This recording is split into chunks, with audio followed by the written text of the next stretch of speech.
balita ngan impormasyon nga angay hibro ang mga isyu nga kinahanglan aksyonan. Ini pagtitirukon nga nigpapahamtang ipinagihan programa Agenda Hautso. Ika nga Philippine Information Agency, Eastern Visayas, igpapalangat tayo ang mga Agenda Hautso nga napapanahon ngan sadang pagdagdon. Eastern Visayas, Habagong Pilipinas. Ini ang iyo agenda.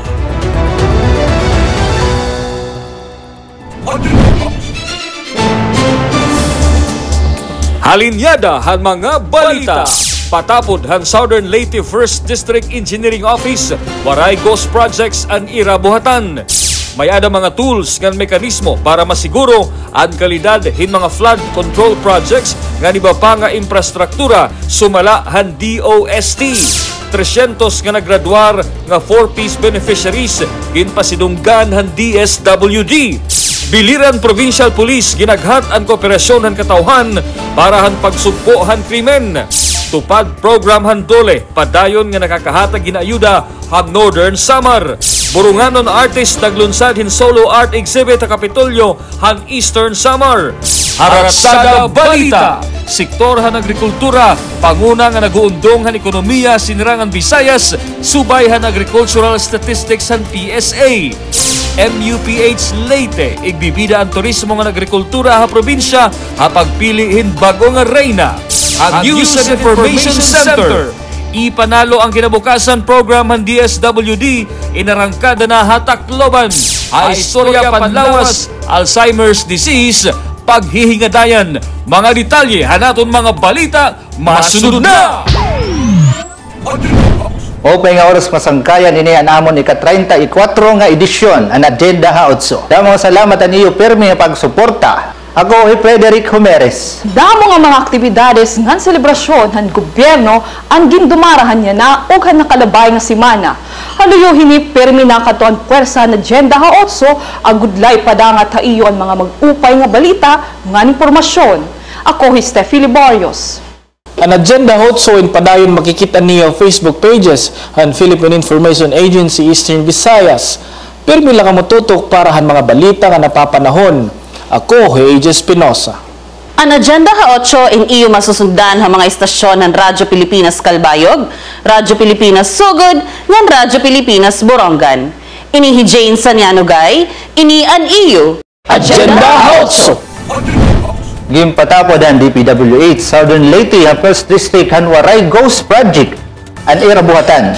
Adi ang detalye kang buong pidalino han PA Southern Leyte. Kusganong gitataw ni District Engineer Manolo Rojas, pangulo sa DPWH Southern Leyte 1st District Engineering Office, nga ang tanang mga construction projects ubos ay ang pagdumala, apil na ang nabaniog pag-ayo karon nga mga flood control projects, miagi sa makuting technical nga proseso, sunson nga pagsusi o kanunay gi-monitor gamit ang labing ulahing teknolohiya.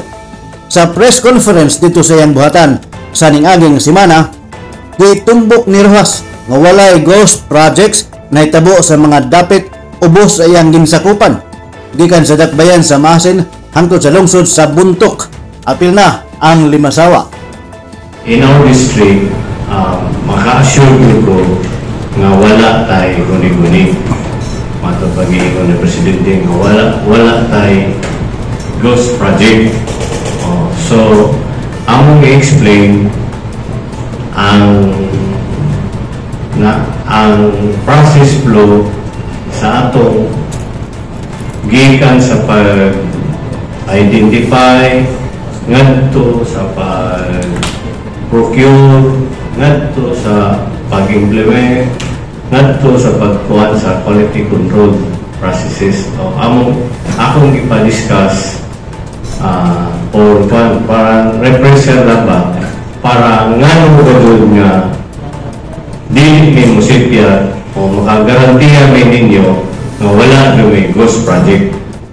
Ang mga panguho sa line section sama sa planning, procurement, construction, implementation of materials testing misulti sa tagsa nila ka mga pamaagi aron gyud pagpakita sa tinuray nga paghimo sa proyekto. Dugang paniana may mga inspectors gikan sa central office mag-check kung stricto ba nga gisubay, gituman ba sa mga kontraktor ang angay saktong buhaton sigon sa gitakdang panahon pagsiguro nga pulido ang trabaho.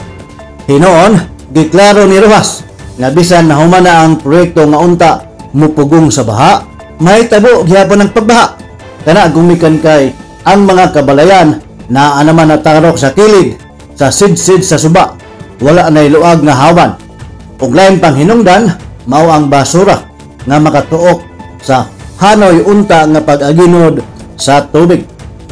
Sa flooding po, dili po makagaranti ta because of the engineering intervention mawa ang flooding, diba? Tungod kay ang flooding usa ka faktor ana mao ang kanang urbanization, diba? Kanang town planning, for example kanang tuburan maglisod ang tag-control diha. Kaya na naman ang mga bahay na naman sa buwan, sa suba mismo, o sa kumbado, dugay kayo may ka-implement. Kaya ang mga tao na naman sa suba, wala i-smell ba? So usana ang atong mga garbage, usap na siya. Gibutyag sa niya ang kantidad o kadaghanan sa mga flood control projects gikan sa 2021 hangtod kung pagsugod sa iyang pagdumala hangtod na karong tuiga sa 2025. Ang among proyekto sa flood control tulong ka project sa 2025 389,735,222. Ano siya? Unong ka project sa 2025. Sa 2024, 16 ka project, 1,037,146,660 pesos. 16 projects, 10 completed, unong ang ongoing. Sa 2023, ang atong flood control is 5 ka project, 386,578,570 pesos. 5 ka project, 4 ka project ang nahuman, usa ang ongoing.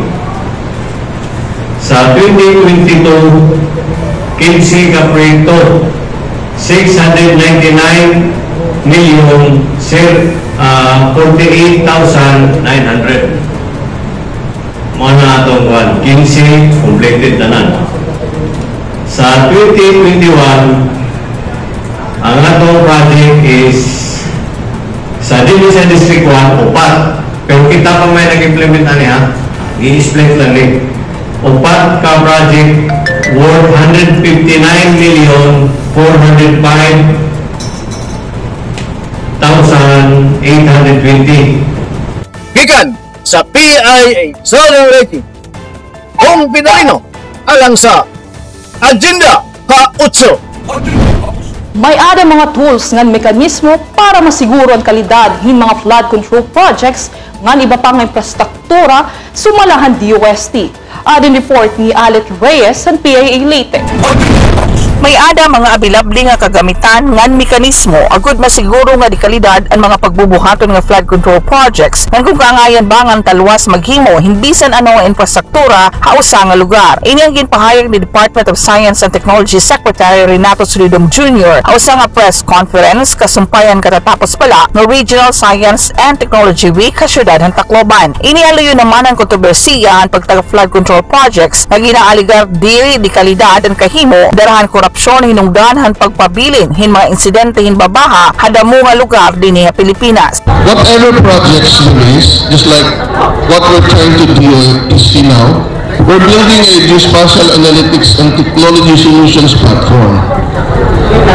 If we talk about flood, we need to have all the infrastructures already implemented and proposals of infrastructures together with the digital elevation model or topographic map. We have the light detection and ranging or LiDAR map that is funded the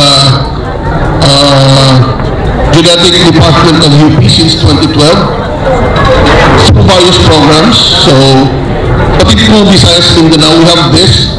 And then we have different hazard maps done by different universities. If we are able to put this in a geographic information system, then we can evaluate if, one, the project is the right project for that river system, and if it's integrated with the overall master plan if there is. Sumala kang Secretary Solido, mga abilapli at UST in mga digital elevation models ng forecasting tools para ma-evaluate ang kapasidad ng mga flood control projects ng mga drainage systems kung akusbahin ni masalo ang volume ng tubig durante makusog nga uuran. Sumala pa ang DOST, may importante nga papel ang pagkaadahin sa ng tama nga mga datos sa mga lugar nga pagtitindugan hini nga mga proyekto agud magmugnahin tamaliwat nga pag-analisar kung kaangayan ba nga pagtindugan hin infrastruktura an usa nga lugar. Ginproponer ni Solidom in usa nga Integrated Water Resource Management Program nga maglalatag hin mga intervention nga naangay han geographic characteristics sa mga river ngan sub-river basins. Iniin magiging posible pinagyan hulos nga pag-estudyo ang mga waterways o agyan ng tubig nga ng mga risgo nga pre at ubangon hatak na nga pagtikagan na ang proyekto. Once we are able to plot in a map all the possible projects proposed, then the next step is to monitor the implementation of the project. We can use satellite, we can use drones, we can use citizens reporting. Tika ng Philippine Information Agency Leyte, Alet Reyes, inian EU Agenda Haotso. 300 nga naggraduar nga 4-piece beneficiaries ginpasinunggan han DSWD. Adan detalye kan Sol Alarcon han PIA Eastern Visayas.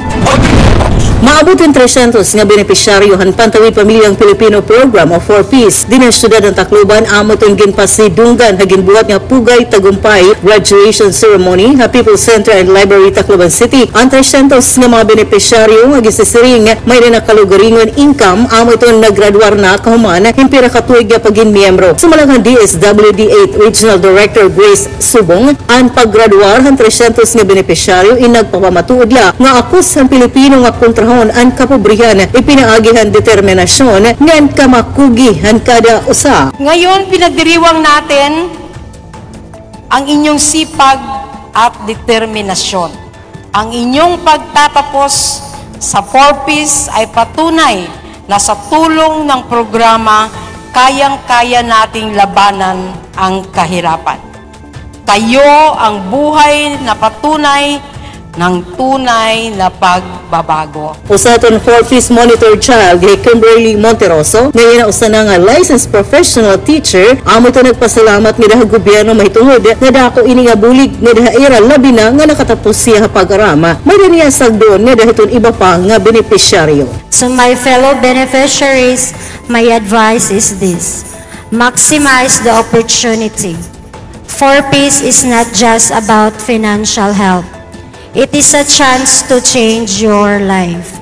Value education, attend the health checkups, and use the cash grants wisely.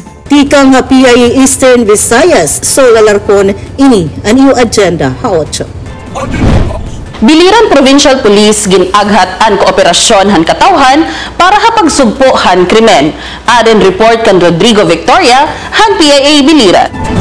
Nag-awhag ang Biliran Police Provincial Office o BPPO pinaagi ni Police Lieutenant Colonel Lilibet Murillo, Deputy Provincial Director for Administration o Public Information Officer diha sa programa sa radyo sa PIA Biliran, informasyon, aksyon o solusyon sa kooperasyon o malasakit sa katawhan aron mapungan ang naglaing klase sa krimen sa probinsya.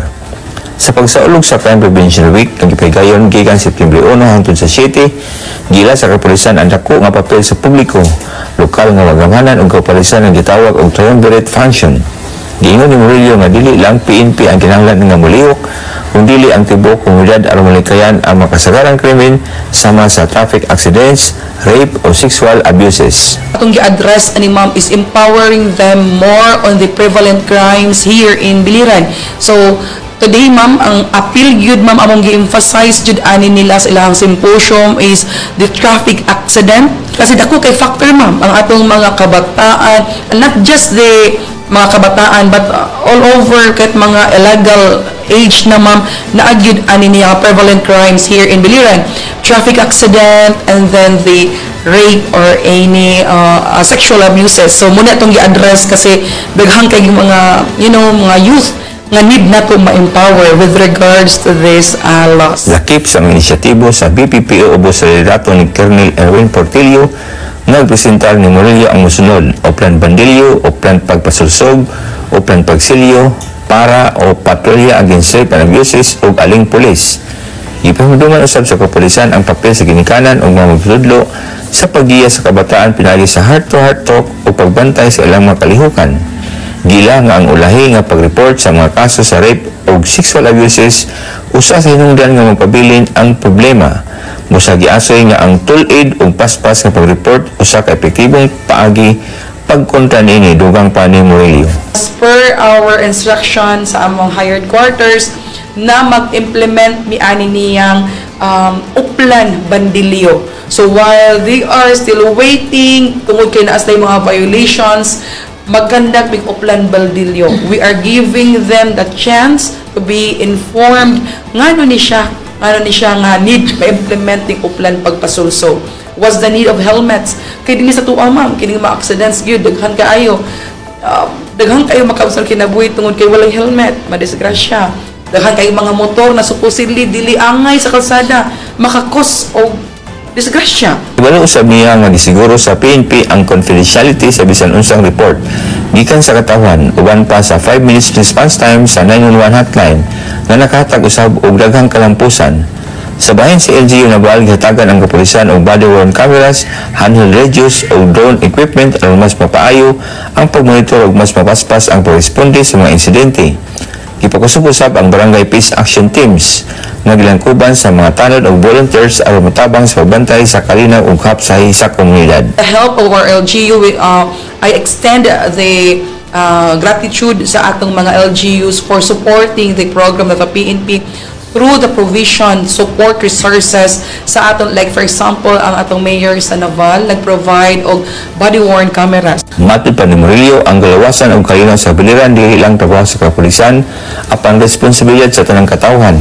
Kung adunay malasakit og populasyon, mahimong atong mapadayon nga luwas ug mahinawon ang atong probinsya. Ayon ang Biliran Police Provincial Office under the leadership of our Provincial Director Police Colonel Erwin I. Portillo nga nag-aawag sa tambayayong gayud nga pag sunod pag-tuman magkaada kita og closer community collaboration, closer jud nga collaboration og responsive nga community muna mong giawhag nga mahimo mong active na mong ka-partner dinhi sa pagpatuman sa kalinaw sa Biliran Province. Kung anaaman mo nakit-an nga dili maayo sa atong komunidad, nagaawhag mi sa pagpaabot sa impormasyon diri sa kapulisan ug bisan dili lamang sa mga kalihukan kabahin sa mga komunidad, kundi di ko nasa may makita nga dili maayo binuhatan sa PNP.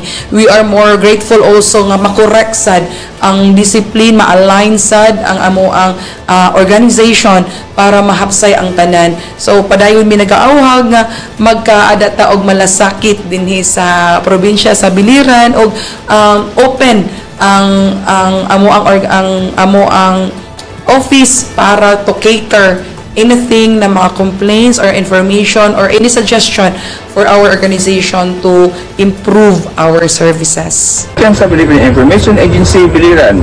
Ako si Rodrigo Victoria, kini ang inyong agenda hautso. Tupad program handuli padayon nakakahatag hin ayuda han Northern Samar. Adi ang detalye ihatag ni Eileen Diaz sa PA Northern Samar. Pangunahan sa Department of Labor and Employment, padayon ang ginhimo sa buhatan sa pagdistribuir sa tulong panghanapbuhay sa ating disadvantaged displaced workers tupad nga programa sa gobyerno. Yaon 1,086 nga individual hikang sa siyam nga barangay sa Katarman ang nakatagamtan sa benepisyo kundi sila nakakarawat tag 4,200 kada tagsa nga nagtotal sin 4,998,600.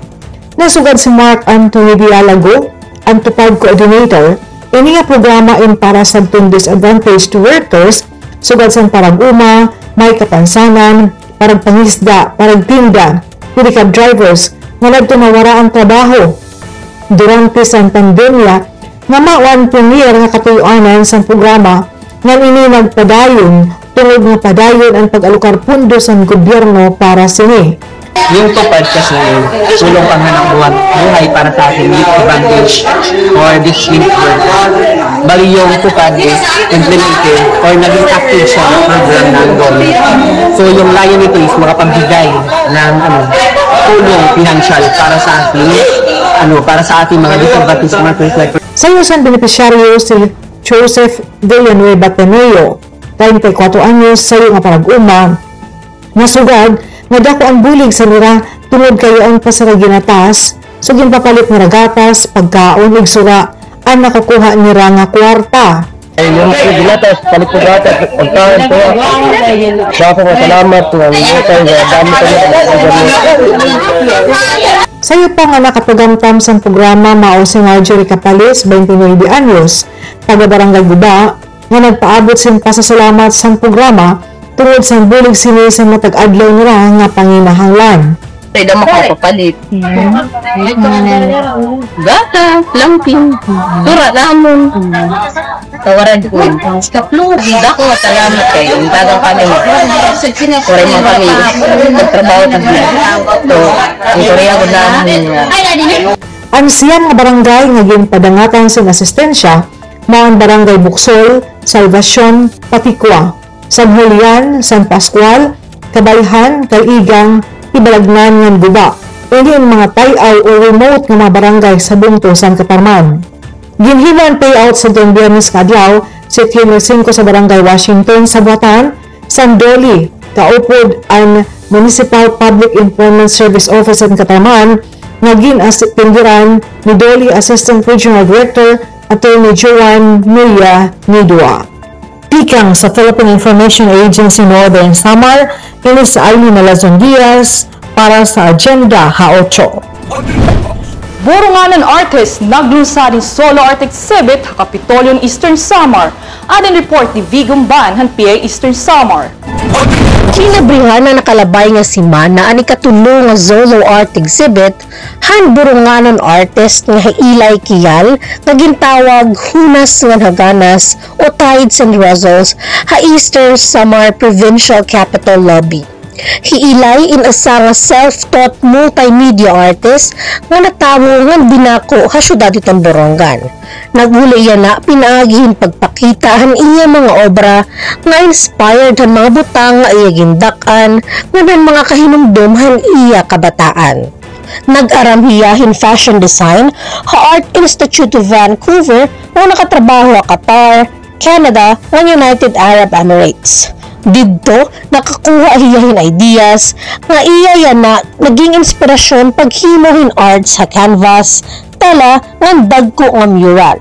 Usahan iya kilala nga proyekto amo ang mural nga The Land We Walk On para ang BGC Arts Foundation nga nagpasabot ang hingyap nga mapreserbar ang mga species nga makikita nila dinhi sa Pilipinas. So, an ating childhood was beautiful. We did not have a lot of material things, but I think an surrounding fuel need to be creative. Kasi diba, if you don't have a lot of money to buy a lot of things, you end up being resourceful. And I think an ating parents, they were so supportive of natangalan aking karoy buhaton. I mean, I wanted to dress up as this. I wanted to like attend that outfit. I wanted to be like Reyna kahit fake lang yung contest, but they allowed me to be myself, and I'm so grateful. And fast forward,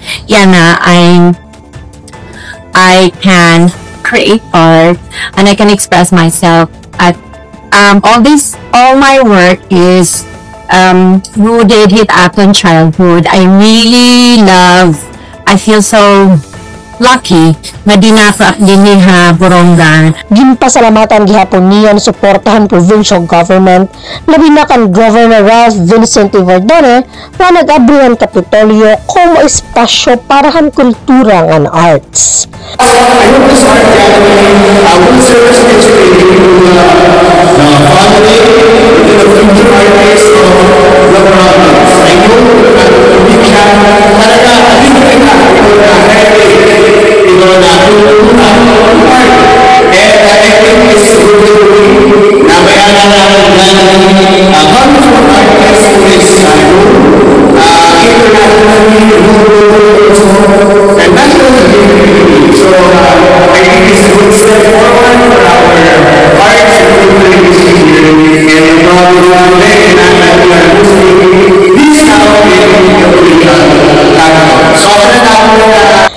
Unas nga naganas amo ang siyahan nga Zolo Art Exhibit nga ginpasundayag mismo habag-o nga Capitol Building. Para PIA Eastern Samar, V. Tolentino Gumban, Ini-Aniyo. Agenda, Ha-8. PSA nagpagawasan pinakaorhi nga National ICT Household Survey. Maabot 76% nga katawhan sa Darangan Visayas nagtatagihan cellphones. Ang report ni Jasmine K. Tagosto han PIA Leyte. Ang moderno nga sosyedad yan nga panahon, nakikitaan nga mapulsanon ang pagkamayadang teknolohiya, partikular na ang mga cellphones, ilabi na pagkolekta, pagpasa, pagproseso, paghimo, pagkarawat, ngan pagpasamwak in mga magkadurdilain nga impormasyon, hakadaman, pinakaurhi nga ginpagawas nga National Household Survey han Philippine Statistics Authority o ang PSA, maabot sa 76% ng mga individual nga idaran 10 paigbaw ang nagtatag-iyang cellphone sa bugos nga sinirangan Visayas di dahil tuig 2024. Hanasabi nga datos inin mas horitaas pa nga numero kumparahan naglabay nga tuig 2019 nga may adala 46% hanasabi nga mga individual. Lakip han cellphones makasagihapon ang paggamit in internet nga maabot sa 76% nga magpapamatuod gihapon ang pagka-epektibo han pagpapahidangat hingin digitalize nga serbisyo publiko. Sampang may ada ini pareho mga kaupayan ngan kadautan igindigo naman ang Department of Information and Communications Technology o ang DICT, pinaagi kan OIC Regional Director Attorney Melvin Carlo T. Baroa nga komitido naman ang ahensya nga pakuskun pa ang inisyatibo han pagpapasamwak hin pasagdon kung papaano makalikayhin mga panlimbong o mga scams, mga sexual nga pagpahimulos ilabi na mga kabataan, mga tarhog nga panpribado nga mga butang ngan damo pa nga iba. Dugang tahini, igindeklara gihapon ni Baroa ang iya pagsuporta nga paghatagin bulig hakada tagsa nga local government units agud makadugang hin mga serbisyo pangobyernohan nga pwede magamitan han katawhan. Here at Region 8 po, we're repeatedly providing awareness and trainings, especially for the more vulnerable sectors of society, lalo na po yung of advantage po natin, yung medyo bata at saka yung medyo illiterate po as to the digital processes para magturo sa 50 o 100 po bata yung first time po makagamit ng cellphone o matatanda. Pero it's actually our most effective training po. Tika nga Philippine Information Agency Leyte, Jasmine K. Tagosto, ini ang agenda Ha-8. Pag-andam ng mga kapulisan ha epektibo nga pagresponde sa panahon ng kalamidad ng emerhensya. Ini ang panuyo hangin dumara nga 5 ka adlaw nga simulation exercise, critical emergency response exercise, ng tabletop exercise sa Samar Police Provincial Office o SPPO di dahil Agosto 27 tutob Setyembre 2, 2025. Ang nasabing aktibidad in baton na implementation plan ng Philippine National Police o PNP Memorandum Circular No. 2024-050 or the PNP Critical Incident Management Operation Procedure of Revised 2024. Iniingging partisiparan ng magkadurodilain ng municipal and city police stations ng 1st and 2nd Samar Mobile Force Companies ha koordinasyon ng tagsa-tagsa nga Local Disaster Risk Reduction and Management Offices o DRRMO ng iba pa nga mga ahensya. Pinaagi ang mga scenario-based drills ang mga partisipante inumagi ang mga aktibidad nga nagpauso agan ira kaaraman sa pagresponde sugad ang quick response and crisis management strategies. Sumala kan SPBO Provincial Director Police Colonel Arawen Taduyo ang pagresponde ha panahon ng kalamidad in kabahin ng mandatuhan kapulisan ha pagprotiharar ng pagbantay ng seguridad ng publiko. Ang main concern namin is peace and order, nasa mission din po namin yung public safety. So, ang disaster response ay kasama po yan sa mandate namin when it comes doon sa public safety. Sugang paniya, padayon ng era pagpreparar para mapauswag paghihap ang koordinasyon ng mga lokal nga DRRMO man para masusi ang mga kagamitan kung may ada kapasidad responde habot nga han kalamidad. Tika nga PIA Samar, Jessica Bonpa, inian i-agenda ha 8. Ratsada Balita! Haaton Ratsada Balita yan na sektor han agrikultura panguna nga nag-uundong han ekonomiya ha sinerangan Visayas, subay han agricultural statistics han PSA. MUPH Leyte, igbibida ang turismo ngan agrikultura han probinsya ha pagpilihin bago nga reyna. Ang mga detalye hini nga mga balita, masunod na! Ratsada Balita!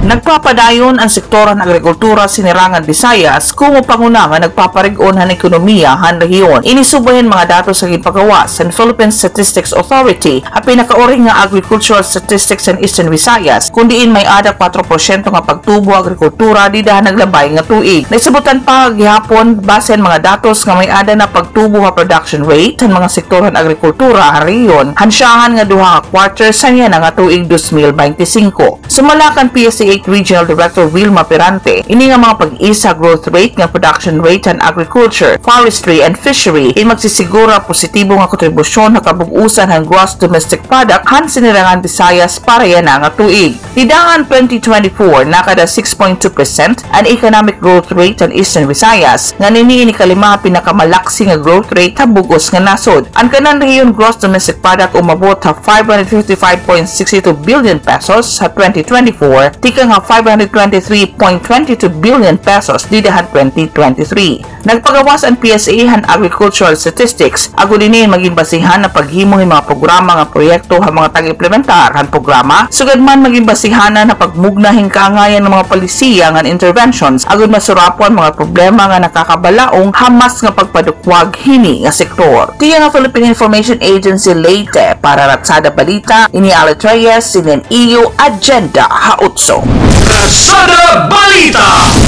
Utro nga mabalik para pumili ngan magkoronahan pinakamaanyag nga probinsyahan Leyte pinaagihan Miss Universe Philippines Leyte. Ini mahuman makuwahan IM Travel and Tours usang nga travel agency nga nakabase sa syudad ng Tacloban ang pinakauri nga franchise para han MUPH Leyte. Sumalaan mga organizer nga amo ini an utro nga pagbalikan prestihiyoso nga Miss Universe Philippines nga niha probinsya. Mahuman nga waray pa isan-isan nga nahitabo sulod hinduha ka tuig. Magiging sentro han pagdudumaraon nga beauty pageant ante mga anyag Leyte ani ngan kauswagan. Magpapakita dirila ang turismo ngan mag-upay nga lugar ha Leyte kundi pati ang agrikultura nganan mga makuring nga katawhan nga nagsisiguruhan pag-uswagan agrikultura dinhi ha probinsya.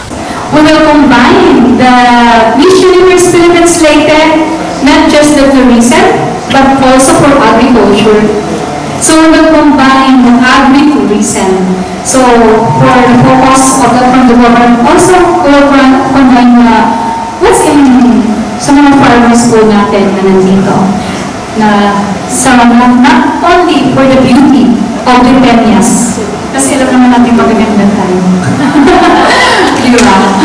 Pero andyan din po yung kung anong meron ng Leyte. Yung meron kaming puso na totoo. We have a pure heart. Samtang positibo naman ang mga lokal nga opisyal nga ang utro nga pagdumarahan MUPH Leyte iniinusa nga higayon para ibutang ang lalawigan ha mapa kan mas pang nga makilala nga makabulig nga economic activities sa lugar. Labot ang pag-promote ang mga industriya, turismo nga na agrikultura, inlalauman nga ang pageant in may gihatag hinkita para ang mga lokal nga mga artisan, utaos mga tagiyahin good nga negosyo nga iba-iba pa nga local tourism players. Tika nga Philippine Information Agency Eastern Visayas para Ratsada Balita. Ini Himay Viban, ini ang iyo, Agenda ha 8. Ratsada Balita! Ang Kabataan Health and Wellness Caravan ay naghatag ng libre ng medical check-ups, laboratory tests, medisina, reproductive health care, ng mental health support nito. Pinibenta ng mga estudyante patong National High School Calbiga Samar bidan Agosto 27 tuig 2025. Kinumpuna ng gobyerno probinsyal ng Samar ang mga aktibidad pinaagi ang Provincial Youth Development Office sama-samang itaguyod responsableng aksyon ng kabataan o PYDO SIRAP kapakigsoso ang Provincial Health Office. Kaparte gihapon ini ang joint program on accelerating the reduction of adolescent pregnancy o GPRAP. Ang caravan ay gisuportahan gihapon ng mga international non-government organization ng Intergovernmental Health Organization. Ang truck kabataan na gintampo ang mga pulong na truck ng kabataan inusang ang mobile health and wellness program na gindisenyo para makaabot ang last mile schools sugad ang patong National High School. Di Julian Reding Siya Committee usang ang grade 10 student leader nagpahayag na dakuan iya pasasalamat nga may da nakabati ira mga kabaraka labi na didahan mental health consultation nga iya gintawag na pinaka-improsibo para iya nga ng iya mga kaupayan ang desisyon ng gobyerno nga direkta igdaraan serbisyo at ireskulan ng diri praktikal kundi simboluhan matuod niya pagtagag ha kabataan. Asaylahan kalbiga ang caravan in nakabulig gihapon ng subat riyang estudyante sa San Joaquin National High School hadtong Agosto 28 ng Oquendo National High School hadtong Agosto 29 pareho ha Calbayog City. Tika nga PI Samar Ronald Roma ini ang iyo agenda ha 8. Ha mga balita tika nga News and Information Center han PA Eastern Visayas. PNVSCA padayo na ang arawat hinominasyon para 2025 Bayanihan Media Awards. Ipanalo ang kinabukasan program han DSWD inarangkada na hatakloban. Ang mga detalye hininga sumat igahatag ni Lupito. Of Social Welfare and Development Regional Office 8, pinaagihan Pantawid Pamilyang Pilipino Program o 4Ps, inagtumara ang regional rollout kan ipanalo ang kinabukasan program usa nga Digital Financial Literacy Initiative ang naglabay na September 3 Hatakloban City. Ang ipanalo program gintagan ng Yahom ang mga membro ang 4Ps kagamiton ang digital application sa pagmaneho ang irama finances o panalapi samtang hinay-hinay nga nabalhin ang paggamit ika nga traditional nga transaksyon ngadto digital platform sugadhan pagtransfer han cash grant gamit ang e-wallet sugadhan GCash. Iba pa nga mga kasugbong ha programa sugadhan Bank of the Philippine Islands and Ayala Foundation ang mga benepisyaryo in igintaylarom in digital financial literacy sessions. Sa kagatos na benepisyaryo nga tumambong han regional rollout nga literacy session ang nakakarawat han mobile phones tika nga Globe Telecom. Sahi nga ginbasa ni Assistant Secretary Elaine Falarcuna, hintagan hindoon ni DSWD Secretary Rix Gatchalian nga ang mga mobile phone indako kaupay ang gamit para ha mga benepisyaryo para ha era financial empowerment kundiin pwede na nira ma-access ang iba-iba nga digital applications para hinhapsay nga maupay nga financial management. Ugang paniya nga mahinungdanon nga paggamit ng mobile phones, inukdan han bag-o nga mga naibaruan bahin han digital literacy nagsisiguro han inclusivity nga waray Pilipino nga mababayaan ang mga kabaguhan nga pag-uswag tarahan teknolohiya. Roll out han ipanalo program in kasumpay han kan Presidente Ferdinand Marcos Jr. Pagluso nga pakusgon o suportahan ang digital literacy labi na ang mga vulnerable na sektor han katilingban. Halain niya sumat ang Philippine National Volunteer Service Coordinating Agency o PNVSCA in padayon niya nangangarawat hin nominasyon para ha 2025 Bayanihan Media Awards nanunuyo nga tagan kangayan niya pagkilala ang media practitioners and organizations nga dako kaupay ang kontribusyon pag-promote ang volunteerismo nganhan importansya ini ha pag-uswag han nasod. Ang Bayanihan Media Awards in may dapat nga kategorya nan iniamo ang Best Volunteerism Reporting in Print Media, Best Volunteerism Reporting in Television, Best Volunteerism Reporting in Radio, and Best Volunteerism Reporting of Feature in Digital Media. Ang nominee in pwede mag-qualify ha iba-iba nga kategorya kundi kinahanglan magkaiba ang seat content o materials ha pareho nga channel. Ang interest naging submit na ha iba nga award giving bodies in pwede makarawat basta la pumasar han BMA requirements. Diri sakop han BMA Awards and media practitioners and organizations nga nagbubuhat na in charity and voluntary work kay kaparte na ini han Search for Outstanding Volunteers o SOV. Gagraduhan ang interest ang Bayanihan Media Awards base ang masunod nga criteria sugadhan quality, effectiveness and impact, innovation, sustainability, and frequency and reach. Yan ang atuig sakupan Bayanihan Media Awards and media works na na-publish o na-release pikang September 2024 kotod June yan na atuig.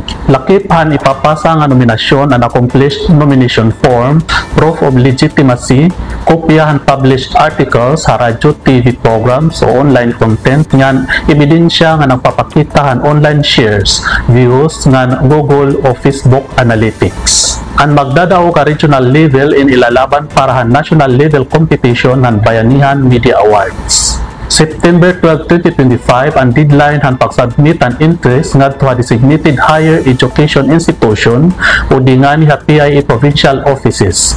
Samtang ang national awarded ceremony naman in pagbubuhaton ni dahil December 12, 2025. Ang Bayanihan Media Awards 2025 in Gindo Dumara tinaagyan paningkamot ang Philippine Information Agency, PNVECA, Philippine Association of State Universities and Colleges, TPWH ngan Ayala Foundation Incorporated. Para kadugangan ng impormasyon, bisitahan lang social media accounts nga makikita yung screen o di nga nigiskan la ang QR code.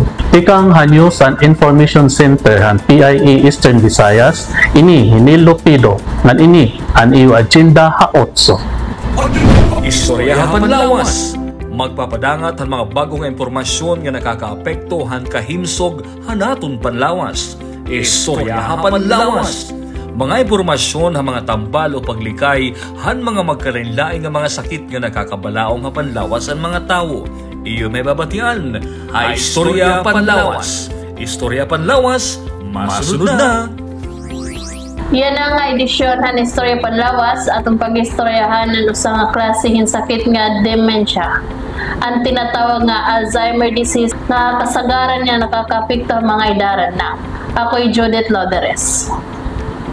Maabot ha por luminos 300,000 ang dementia cases din niya Pilipinas ngan kaugdan hiniin mga kaso hin Alzheimer's. Waray pa may nakikita nga tambal hini nga sakit. Lugod may ada pagkaon o kaangayan nga diet nga ginsisiring pwede makabulig pagproteherhan pagkaada hini nga sakit. Ako hitring Katripulda. Ang Alzheimer's inusa nga sakit nga nakakapektuhan utok han tawo. Kini ang pinaagihan build up hin abnormal nga protein sa utok han tawo nga nakakadamage sa brain cells. Hinungdan ini nakakaapektuhan memorya panhunahunangan panggawihan usa nga tawo. Alzheimer's inusa nga degenerative disease nga mas nagiging grabe samtang nagtitikay ha. May da mga higayon nga darahan kawarahan memorya bisan kalugaringon pamilya hindi rin nakilalahan usa nga may da sakit ini nga Alzheimer's. Subayhan mga research, waray pa nahisabutan nga kausahan Alzheimer's disease. Kundi may adala iba-iba nga mga rason ngan circumstansya kung kay ano nagkakaada hini nga sakit. Kaudngan nga rason sumala eksperto amo ang family history. Buot ipasabot kung may ada na hinauna nga kapamilya nga nagkaada hini nga sakit, may ada tsansa nga ang nasunod hini nga pamilya ang posible magkaada hin pareho nga sakit. Usa gihapon nga risgo among pagkaada hypertension. Hapag kaya nasagduhan siyensya nganhan mga eksperto amo ang hirutan ang atong brain cells. Pinaagihin pagkaon hin masustansya nga pagkaon sugadhan Mediterranean diet nga ginkukumponeran hin mga utan, prutas, whole grains, isda ngan iba pa nga seafoods. Ginsasagdon gihapon ang pagbawas pagkaon hin red meat ng magtamis nga pagkaon. Iyo pala nahibatian ang pinakauri nga impormasyon bahin ang paggirot ang mga sakit. Naghihinaot kami nga kamoy magpabili niya himsog ang Panlawas nga makabulig ha pagpadukwagan natin sosyedad. Magpapadayon kami ha paghatagayuhin mga impormasyon nga may kalabutan na may himsog nga Panlawas nga po na numalikayan ang mga sakit. Dapat healthy, Para happy, tika nga Philippine Information Agency Eastern Visayas, inhitringkat Shihan Repulda. Nanako naman ni Judith Lauderes para Istorya Panlawas. Ini ang iyo, Agenda Ha-8. Yan ang edisyon atong pag-iistoryahan diri ang kahimtangan panahon kundi in usang nga celestial phenomenon nga nasaksihan hanya na nga mga weekend ha magkalain-laing nga dapit han kalibutan. Ini amo ang total lunar eclipse kundi magiging mapula ang pagkita han bulan. Sanglit ini tinatawag gyapon nga blood moon. Natatabo ang lunar eclipse kung naglilinya na panganuron ang adlaw earth ngan habulan ngan lambong nga nahihimo ang adlaw nga dahan bulan nahihimo nga mapula ang duro sanglit tinatawag ini nga blood moon. Kundi ha kultura ng mga Pilipino ang paghitabo hin lunar eclipse o kung bakunawa indamula ang tuluuhan. Ang mga Bisaya nga dapit han unang nga panahon nagtotoo ang katawhan nga ang bakunawa inusa nga sirpinti nagtitikang hadagat nga nakadto langit para paglamuyon ang bulan. Hauna nga panahon ang mga tao in magkakalampag hin mga kaldero, mga karisirula o kung anuman nga butang para lang makahimo hinaringasa nga tabugon ang siripinti nga ginkakaon ang bulan. May daghihapon tuluuhan hadto nga panahon nga kung may bakunawa aton burod indiri pwede gumawas kay bangin mapiktuhan ang bata nga ira ginbuburod. Sugad man gintutuuhan gihapon nga ang panhitabo hin lunar eclipse ini panagna nga hin mga maraot nga panahitabo sugad hin mga kalamidad linog o di man ngani gira nga kasamok nga nagpapahimatngon ha publiko nga mag-andam kundi ha eksplanasyon han siyensya labi hayana nga nakagbago ang panahon ang total lunar eclipse in usang nga panhitabo nga ginbabantayan han katawhan hilabi nga ini in panalagsa lam mahitabo nga diri nga tanan nga mga lugar ha katalibutan in makakasaksi. Ang nahitabo nga total lunar eclipse hanya na nga Domingo in nakitaan ha Asia nga Western Australia nga mga gudti nga parte ha Europe, Africa, Eastern Australia, and New Zealand. Ang sunod nga total lunar eclipse in masasaksihan han Marso 2026. Tika nga News Bureau han Philippine Information Agency Eastern Visayas. Ako Herubin Miniano para sumat panahon ini ang iyo Agenda Ha-8. Editorial! Hausa nga nasod nga maihana nga ginbabayuhin mga isyu korupsyon, mahinay nga dalagan han mga proyekto ngan ang substandard nga mga infrastruktura, usa nga panibag-o nga paglaom ang lumutaw ipinaagi hin digital nga inisyatibo han gobyerno, ang sumbong sa Pangulo. Ini nga plataporma inagahatag hin konkreto nga mekanismo para han publiko nga isumat ang mga maanomaliya nga mga proyekto ilabi na ang mga flood control programs or projects nga niba pa nga mga pan-infrastruktura ha mga lokalidad. Hasahan nga siplat ini indugang la nga online platform. Pero kamatuuran, ini indamhanan nga pitad ngadto ha abre, responsable ngan makatawo nga pagdumara. Ang madagmit nga pag-report han mga manomaliya bisan kun ini in anonymous in nagahatag hinkusog hakada Pilipino nga magsumat han ira mga naobserbaran nga mga baliko nga gawi han pipira nga mga taga-gobyerno.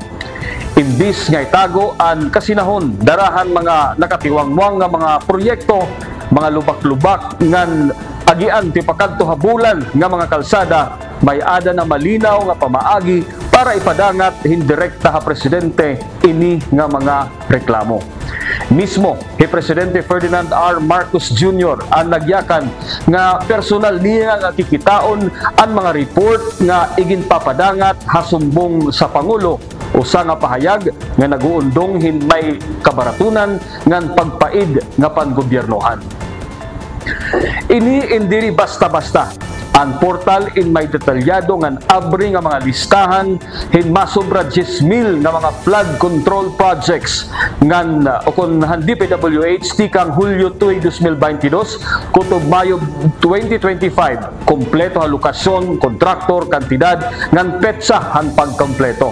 Karoy sigon, diri may tatago han mga baliko nga mga kontratista o opisyal han gobyerno ang mga proyekto haluyo han teknikalidad ngan red tape. Kundi importante nga may da o balansihon ini nga bag-o nga sistema. Ini indiri liwat angay himuon nga plataporma kontra pandaot ngan personal nga kasinahon ilabinahan mga aada ha gobyerno. Ang report in kinahanglan may basihan ngan dokumentado ngan malinaw ang pahinumdom han Malacañang nga diri magbinuwa kung magpapahamtang hin reklamo. Dapat liwat nga siguraduhon han gobyerno ang mga nakakarawat nga mga report in ginproseso ngan ginsusundan hin konkreto nga aksyon ngan solusyon. Ang pagtapod han publiko in madagmit maruba kung ang ira mga reklamo in makakawangla ngan ang kalangpusan han sumbong sa Pangulo nga portal in diri liwat nasusukol han kadamuon hin reklamo kundi han kapaspas ngan bisa han kabatunan tikang han naitutungdan nga mga ahensya han aton gobyerno. Ang sumbong sa Pangulo in diri perpekto kundi ini in tinikangan han mahinungdanon nga pagbago ipinaagi han aktibo nga partisipasyon han mga mulupyo. Pwede nga magpabilin ang pagbantay ngan panginano han gobyerno ha mga isyo nga diri dayon naabot ha basta o kun hamata han estado. Ang hakatapusan, ang kalangpusan hini nga plataporma indiri la aadahan liderato kundi hakada Pilipino nga andam ngan tinuod makiusa ngan bumulig kontra korupsyon ngan panikas hakaban hang katawhan. Para han editorial, ako Rian Arinto, ini ang iyo Agenda Ha-8. Iyo palahin batian ang pinakaoring impormasyon ngan solusyon. Sugad man mga programa han gobyerno nga nakakabenepisyo han mulupyo. Daw nga salamat iyo pag-upod hamon hini nga edisyon. Kamin magpapabilin nga hada sentro han mga balita nga naksyon parang katawhan han rehiyon. Hasta sunod nga gayon. Ini ang iyo Agenda Ha-8. Agenda Ha-8. Salamat haniyo pakigurusa ha Agenda Ha-8, ang programa nga nakatutok ha mga balita, informasyon, ngan solusyon kasugbong ang gobyerno para ha kauswagan han panginabuhi han mga mulupyo tubtub ha sunod gayon Eastern Visayas. Habahong Pilipinas! Ini ang iyo Agenda.